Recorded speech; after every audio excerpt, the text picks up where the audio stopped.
datang di channel Gereja Katolik. Sebelum memulai podcast, mari dukung channel ini dengan cara subscribe, like, dan share video ini. Tema podcast pada hari ini saya akan membahas mengenai hubungan doktrin keperawanan Bunda Maria dengan keselamatan.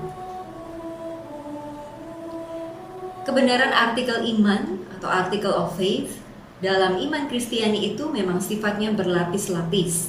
Kebenaran utama yang menjadi dasar dari iman Kristiani adalah ajaran tentang Allah Trinitas yang menyelamatkan kita manusia melalui inkarnasi, yaitu penjelmaan Allah Putra menjadi manusia. Pengajaran inilah yang mendasari artikel-artikel iman selanjutnya, yaitu bahwa manusia diciptakan menurut gambar dan rupa Allah, dan pada saat penjelmaannya Allah melibatkan manusia, yaitu Bunda Maria sebagai seorang wanita yang melahirkannya. Maka memang hal keperawanan Maria tidak pernah berdiri sendiri sebagai artikel iman yang menentukan keselamatan manusia, namun pengajaran tersebut adalah ajaran yang penting dan tak terlepaskan dari kebenaran tentang mukjizat kelahiran Kristus. Sebab sewaktu penjelmaannya di dunia, Kristus selain menjadi sungguh manusia, ia juga sungguh Allah. Maka tentu ada keistimewaan yang ada pada diri Yesus, baik dalam proses konsepsinya maupun kelahirannya yang berhubungan dengan kodratnya sebagai Allah. Hal konsepsi Tuhan Yesus memang mungkin tak perlu diperdebatkan, sebab semua dari kita, baik yang Katolik maupun Kristen non-Katolik, percaya bahwa Maria mengandung dari Roh Kudus, tidak melibatkan benih laki-laki. Sedangkan secara manusiawi Yesus memperoleh kemanusiaannya dari Bunda Maria atau perkembangan sel-sel dan gen-gennya secara manusiawi. Ini disebabkan karena Yesus benar-benar menjadi manusia. Namun jangan dilupakan bahwa pada saat penjelmaannya menjadi manusia, Yesus tidak berhenti menjadi Tuhan atau Allah Putra. Dan untuk melahirkan Tuhan inilah, maka Maria dikuduskan oleh Allah seperti telah dinubuatkan dalam kitab suci bahwa seorang perempuan dan keturunannya akan melawan iblis. Perlawanan total antara sang perempuan dan keturunannya melawan iblis ini mensyaratkan bahwa keduanya tidak berdosa.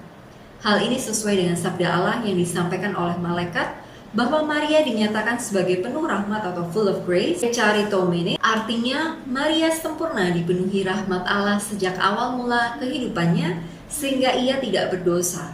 Sebab hanya dengan keadaan yang tanpa dosa inilah Maria dapat ditempatkan dalam kesatuan dengan Kristus untuk melawan iblis.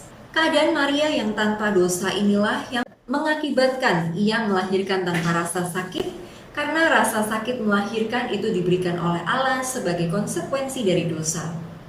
Maka jika Maria melahirkan tanpa kesakitan, itu disebabkan karena yang dilahirkannya adalah Allah yang tidak berdosa, yang telah membebaskan Maria ibunya dari dosa dan dari pengaruh dosa. Walaupun kita tidak dapat memaksa semua orang untuk menerima ajaran tentang keperawanan Maria, namun selayaknya kita memahami bahwa ajaran ini tidak terlepas dari kebenaran yang diwahyukan Tuhan tentang dirinya dan rencana keselamatannya kepada gereja.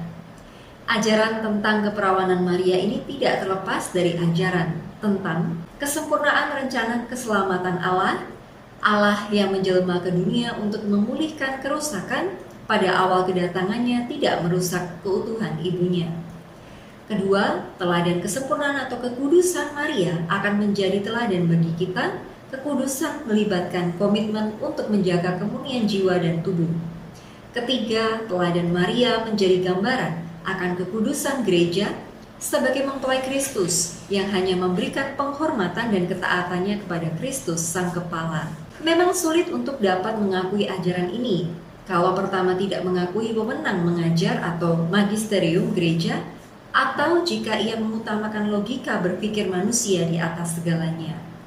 Namun, berbahagialah mereka yang dapat menerima ajaran ini, karena sungguh ajaran ini memberkati dan menunjukkan kemahakuasaan Allah dan kesempurnaan rencana keselamatannya yang melibatkan ketaatan penuh manusia. Demikian pembahasan mengenai hubungan doktrin keperawanan Bunda Maria dengan keselamatan. Jangan lupa untuk terus dukung channel ini dengan cara like, subscribe, dan share video ini. Terima kasih.